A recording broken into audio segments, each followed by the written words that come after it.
Fala, fiel, bora para mais um vídeo aqui do canal, porque hoje tem Corinthians pelo Brasileirão. O Timão volta a campo na Neoquímica Arena contra o Coritiba. Expectativa da torcida de mais uma vitória dentro de casa. Mas antes da bola rolar, tem novidade importante no Corinthians. Hoje teremos a apresentação em campo do Lingard. E a pergunta que não quer calar é: será que ele vai dar certo com a camisa do Timão, galera? E não para por aí, porque também já saiu informação sobre a escalação para o jogo de hoje. Tem possível reforço aparecendo entre os relacionados. Então já comenta aqui embaixo, qual é o seu palpite para Corinthians e Coritiba? Na minha opinião, é 2-0 pro Timão. Então já deixa o seu like, se inscreve no canal para fortalecer a fiel e fica aqui até o final, porque tem detalhe na escalação que pode surpreender muita gente. Sem mais enrolações, bora pro vídeo. Voltamos a falar do Corinthians, ó, que tá na terceira posição, mas pode dormir líder hoje. É isso, Dedê, traga novas informações do Coringão.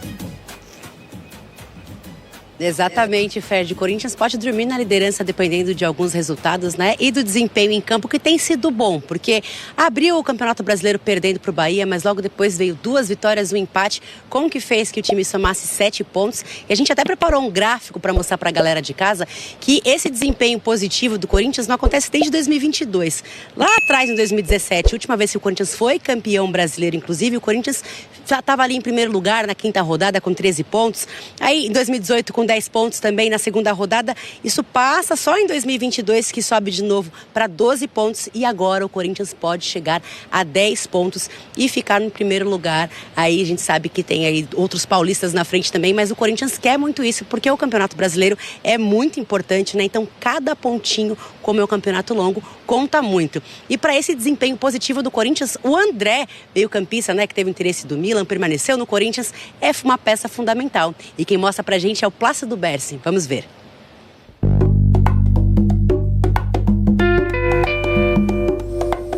Olha, a vida do volante André anda intensa, viu? Quanta coisa aconteceu com ele nos últimos tempos. E não são nem 6 meses como jogador profissional. O cara anda cobiçado pelo futebol europeu e tem muito prestígio com o técnico Dorival Júnior. O Corinthians tem que sinalizar ao mercado que ele vai vender a hora que ele quiser, no momento adequado. O valorizado André tem apenas 19 anos. E uma rápida olhadinha no perfil dele nas redes sociais já dá o contexto atual. Até outro dia, estava na base.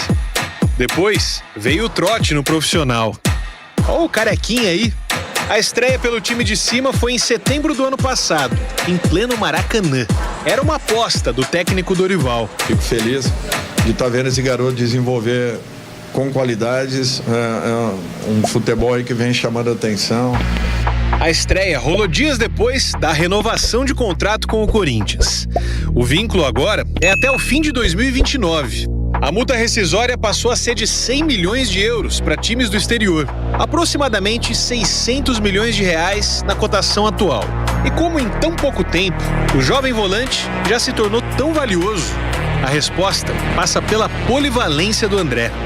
Na base já joguei de diversas posições, lateral, zagueiro, quando eu precisava jogar de zagueiro, já cheguei a jogar de atacante.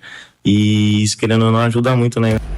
Ou se ajuda. O polivalente André tem características bastante valorizadas no futebol atual. Elogiado pela intensidade e vigor físico, se destaca tanto na marcação quanto no ataque. Sinto nele assim um garoto bem humilde, bem tranquilo, bem equilibrado e que tem potencial de crescimento ainda muito grande. Pelo profissional, são 24 jogos e 4 gols.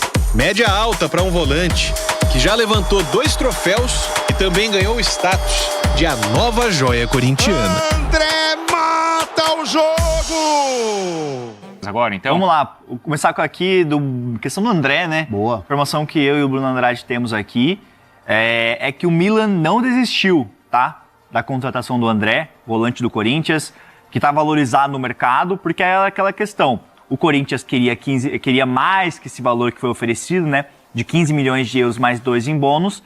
E aí a renegociação recuou porque o presidente Osmar Stabile não assinou o contrato. E aí gerou até um debate interno e tudo mais, mas o Milan não desistiu. E até, Bruno Andrade, não é isso mesmo, que prepara uma nova oferta, né? É um clube que está em cima do André, quer ele para metade da temporada. Até o André falou que seria um sonho atuar pelo Milan, mas acabou ficando, e também é um sonho jogar pelo Corinthians. Mas o Milan não desistiu, tá? Vai tentar uma nova investida pelo André, né, Bruno?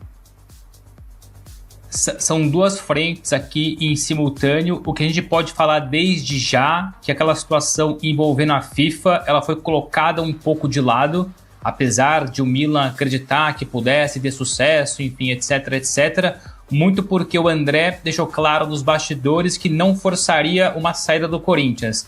Ou seja, o Milan até poderia tentar entrar na FIFA, desde que o André se colocasse à disposição e ficasse mais do lado do Milan do que do Corinthians.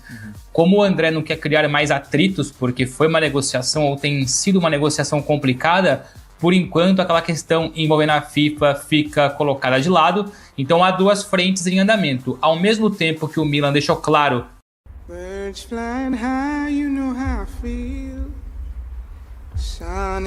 que não desistiu e vai subir a oferta, o Felipe lembrou bem, né? 15 mais 2 foi a oferta que aceitaram e depois recuaram, e o Corinthians determinou que queria 22 milhões de euros pelos seus 70% dos direitos econômicos, ou seja, de 17 para 22, o Milan vai aumentar a oferta. O Milan deixou claro que vai aumentar a oferta, só que ao mesmo tempo, mesmo com o Milan passando essa mensagem, o Corinthians já se articulou e já começou a mexer nos bastidores para aumentar o salário do André, para quem sabe convencê-lo a esticar um pouco mais essa negociação e ficar mais tempo no Corinthians. O que pode acontecer também, e o mercado muitas vezes também dita isso, o André até pode ter uma renovação de contrato, no caso um aumento salarial, e sair na mesma. Isso pode acontecer. O fato de o André eventualmente ter um aumento salarial nos próximos dias não significa categoricamente que ele vai ficar no Corinthians mais um bom tempo. As situações podem coexistir no mesmo cenário. Então, reforçando, o Milan não desistiu, vai aumentar a proposta e ao mesmo tempo o Corinthians busca uma valorização interna para o jogador. E essa questão do André gerou muito debate interno no Corinthians, né? Porque teve essa assinatura de contrato por uma parte da diretoria e depois não teve o aval final do presidente Osmar Stabile. E agora o Corinthians ele pede mais e é um jogador que está muito valorizado. O Corinthians entende, né, Hernan, que ele pode valer mais no mercado. Que durante esse tempo, até a metade da temporada, ele pode... Até o Dorival falou, né? Que ele pode se valorizar e valer mais do que o Milan iria pagar por ele. O importante é a gente dizer que do lado do Corinthians, o que aconteceu? A pressão da torcida fez, sim, muito efeito nessa venda de 17, que seria uma venda menor que a do Moscardo, por exemplo. E muita gente próxima ao presidente Osmar Stabile colocava assim, algo no sentido de como é que não vai fazer desse garoto a maior venda? Mas muita gente também dentro dos bastidores do Corinthians falava, o moleque tem 5 jogos, 10 jogos como titular aí no time principal, tem que ver, aproveitar essa oportunidade. Mas aí o debate gerado dentro do Corinthians, ele acabou sendo muito mais esse moleque vai vingar, esse moleque vai custar mais caro, porque a palavra final do Dorival Júnior, do Lucas Silvestre, da comissão técnica do Corinthians foi fundamental para esse recuo do Corinthians em relação aos 17 milhões de euros no valor global que o Milan estava tentando pagar, nesse que já estava um acerto muito próximo. Então o Corinthians hoje vê que para vender o jogador tem que ser a maior venda da história do Corinthians até o momento. Ou seja, tem que ser maior que a do Moscardo. E o Bruno trouxe muito bem a informação de que para começar a conversar, para ter uma retomada de conversa, 22 milhões de euros. Mas, repito, o Dorival Júnior quer contar com o jogador pelo menos até o final da temporada, não quer sair vendendo de qualquer jeito. E ele tem o aval de outros atletas que se expõem, como o Memphis se expôs, publicamente, falando que não tem que vender por qualquer grana, que ele é um dos jogadores mais talentosos que ele já viu. Então, o Corinthians hoje está bem definido na sua estratégia, numa retomada de conversa com o Milan para uma venda. O Cristiano Dias mandou, e o Breno Bidon tem alguma coisa? E perguntaram também do Lingard. O Lingard ele vai ser apresentado hoje, antes do jogo, mas ele ainda não tem o visto, não é isso? Ainda está sem visto e sem previsão de estreia. Então por isso não pode estrear, tá? Vai ter a apresentação dele lá na Neoquímica Arena, lá na sala de imprensa, antes do jogo, mas ele ainda não pode atuar, não está nem registrado porque não tem o visto de trabalho, é isso, Fernando? É isso, o visto dele ainda está em processo. E ontem ele tava, eu vi, né, as imagens dele em Heliópolis, né? O que ele tava gravando lá? Não sei, não vi. Ele tava gravando o Lingard, né, parte de um documentário que vai sair, tanto que algumas imagens foram gravadas naquele anúncio de apresentação dele na Neoquímica Arena. Então faz parte de um documentário que vai sair, acho que, se eu não me engano, posso estar errado, sobre a trajetória dele, carreira dele. Do Reino à Favela, chamou o documentário. Do Reino à Favela. Só uma informação sobre o Corinthians que eu recebi agora aqui. Opa! O Corinthians, ele avançou para pagar a dívida que tem com o Talleres, Argentina, em relação ao Garro. A compra do Garro, que está em torno aqui, eu estou vendo os números, vendo a informação certinho, em torno de 23 milhões de reais. Isso aí foi acrescido com juros e tudo mais. 23 milhões e meio de reais, dívida do Corinthians com o Talleres da Argentina pela compra do Garro. O presidente Osmar Stabile, ele chegou a ir até a Argentina para conversar com o presidente do Talleres, foi até a casa dele para tentar negociar essa dívida, um parcelamento com desconto e tudo mais.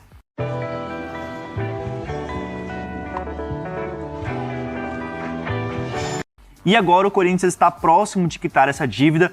Até o presidente, o Andrés Fassi, se eu não me engano, que é o presidente do Talleres, ele elogiou o Osmar Stabile recentemente por conta Osmar Stabile e mais membros da diretoria do Corinthians, por conta dessa postura mais profissional que o Corinthians vem tendo em relação a essas dívidas. Então agora, pelo que eu falei com uma fonte do Corinthians, parece que está próximo de quitar. Lógico, tem algumas negociações ainda, algumas pendências, mas o Corinthians está mais próximo de resolver essa dívida que tem com o Talleres. Vamos lá com o Bruno Andrade no A História do Jesus, que o Bruno Andrade já precisa ir, mas perguntaram se o Bidon está na pré-lista. Putz, aí temos que apurar. E vamos apurar aqui. Mas lá no espn.com.br tem os nomes, tá? Entra lá, espn.com.br, tem muitos dos nomes que estão e outros que certamente não estão na lista. E só complementando essa informação do Garro e do Corinthians, pagando essa dívida também evita um transfer banner, porque é mais de 23 milhões de reais e isso aí com o tempo poderia virar um transfer ban, mas o Corinthians corre ali contra o tempo para pagar essa dívida. Então, só uma boa notícia, né, para o Corinthians, que vai quitando suas dívidas, evitando transfer bans aí que podem acontecer. Rapaziada, jogo com Coxa, 9h30 da noite desta quarta-feira e com alguns desfalques importantes. A gente estava trabalhando aí numa transição física de alguns jogadores recuperados, né? O Yuri Alberto, o Caio César, o Matheus Pereira, o próprio Raniel e o Alan, que tiveram problemas físicos nos últimos dias, né? Mas participaram parcialmente de treinamentos, depois de forma integral. Esses devem ser relacionados, mas a tendência é que Yuri Alberto, Caio César e Matheus Pereira estejam fora. Na verdade, essa é uma informação do Fábio Lázaro e do Samir Carvalho, do Portal UOL, de que esses três não serão relacionados. O Yuri Alberto até tinha uma tendência, inclusive o GE colocou que ele estava na relação, mas o Samir e o Fábio estão bancando de que ele está fora. Eu estava até com uma expectativa, né, de que o Yuri figurasse no banco de reservas, fosse colocado no segundo tempo, mas a tendência é que realmente ele esteja fora. O Caio César e o Matheus Pereira praticamente confirmados aí de que não estarão em campo realmente, né, ainda participando de uma transição. Ou seja, tem clássico contra o Santos no próximo domingo. Então, acho que é uma tendência natural de que um jogo contra o Coritiba em casa, né, você consiga, vamos lá, né, sem desrespeitar nenhum adversário, né, se virar com o que tem. E o que tem não é tão pouco assim. E embora o Santos também não esteja numa condição favorável, né, mas o Neymar, por exemplo, né, provavelmente não jogou contra o Mirassol no empate em 2-2, inclusive em que o Ancelotti esteve lá, né, para poder observá-lo e ele não pôde estar, provavelmente visando esse jogo de domingo. Se ele não jogar domingo também, né? Aí talvez não seja só um desgaste, um desconforto, seja uma lesão que a gente não saiba até então. O fato torna-se um jogo mais importante, né? Ser um clássico no próximo domingo. Então, essa transição, né? Essa recuperação, ela vai continuar desses três jogadores.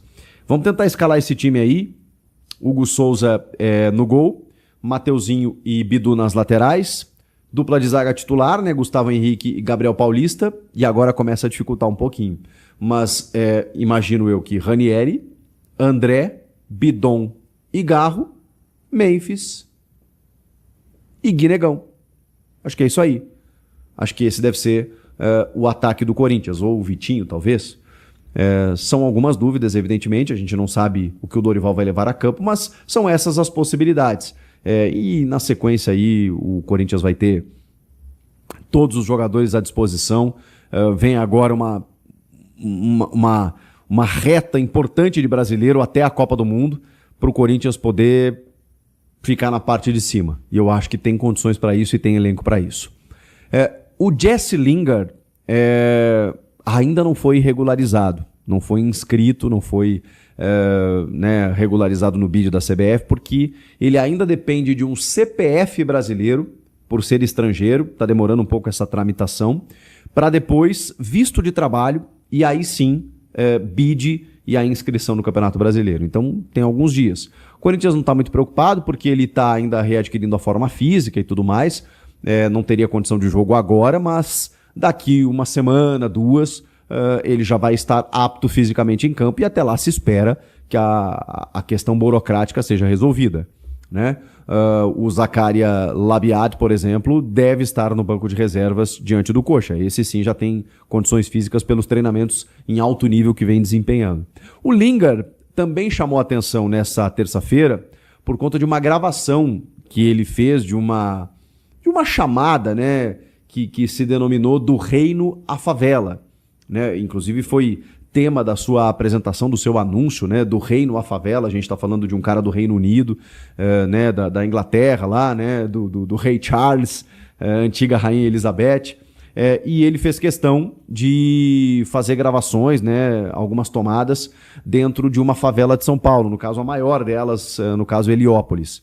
Visitou a comunidade, tirou fotos, participou de gravações, andou de bicicleta e chamou a atenção, né? Inclusive, né, de outras pessoas que estavam criticando a postura. E não vejo problema nisso, né? Não é glamorizar, não é romantizar a favela, que é uma região onde tem muita gente decente, né? Que está batalhando pelo pão de cada dia e que está vivendo lá a sua dificuldade, né? Mas é a realidade do nosso país, né? Pela desigualdade social que a gente vive, mas a gente sabe que o futebol ele é um agente de inclusão social, né? Então quando você tem um Memphis Depay visitando a comunidade, você tem um Jesse Lingard fazendo isso também, eu acho que a gente aproxima esses mundos, né, cara? Eu acho bacana isso, e o Corinthians se notabiliza por ser um clube social nesse sentido, né? Inclusive, de ter essa questão muito forte, né, na sua história, na sua origem. Então, cara, eu não vejo problema nenhum. Eu não sei quem problematiza isso. De novo, não é romantizar. É simplesmente tentar entender que o futebol está em todas as partes, em todos os cantos. Meus amigos, e chegou o dia de matarmos a saudade de ver o nosso Timão em campo. Chegou o dia de falar, hoje tem Corinthians. Timão vai encarar, né, galera, o Coritiba em casa. Vai em busca de mais uma vitória no Brasileiro. E galera, o Corinthians vai ter aí algumas estreias, né? Teremos a estreia garantida, eu acho, do Zakaria Labiad. Eu acho que ele vai estrear aí com a camisa do Corinthians. E também, né, uma estreia do Pedro Milans na Neoquímica Arena, né? Acredito eu que ele ainda não jogou dentro da arena, não sei se eu estou errado. Mas enfim, vamos ver como é que vai ser, né? O Corinthians vai aí com um time um pouco modificado. Teremos aí no time titular talvez o Garro, será? Vamos ver aqui todas as informações do jogo, né? Você pode assistir aí pela Globo, para São Paulo e Paraná e Premier. E uma novidade, né, cara, é que o Corinthians não vai ter o Dorival Júnior, porque ele foi expulso contra o Cruzeiro. Vamos ter aí o Lucas Silvestre, que é o filho dele, mas dá no mesmo, né? O Dorival vai preparar o time inteiro, então dá no mesmo. E vamos lá, né, cara?